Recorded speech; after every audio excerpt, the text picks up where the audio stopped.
والحكم عليهم بأقصى العقوبات المقررة قانونا. قبل ما أسمعكم الحكم اشتيك تفهم. الاتهام الأول اللي اتهموا فيه مصطفى المومري، أحمد حجر، أحمد علاو، اسمعوا كيفه.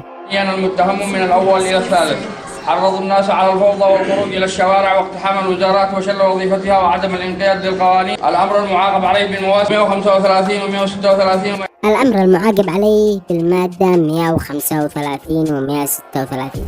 المادة 135 تقول: يعاقب بالحبس مدة لا تزيد عن 3 سنوات كل من دعا أو حرض على عدم تطبيق القوانين النافذة أو الالتزام بها.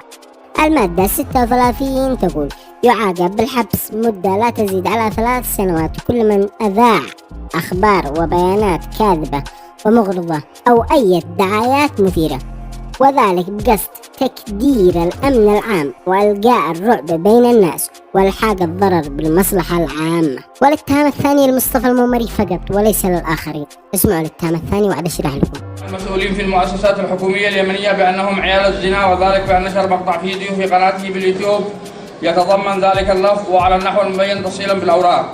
الأمر المعاقب عليه بالمواد 289. ما تعاقب عليها المادة 289.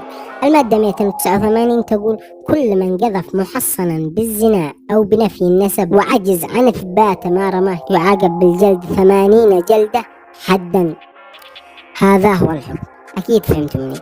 أحمد حجر وأحمد علاو حاكموا بالسجن 3 سنوات، أما مصطفى المومري حاكم بالسجن 3 سنوات و80 جلدة.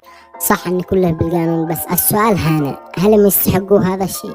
هل هم يستحقوا ولا لا؟ أترك الرد لكم يا مشتركيني في التعليقات، وإلى اللقاء. Turned a soldier up like never before. Rise above the flood.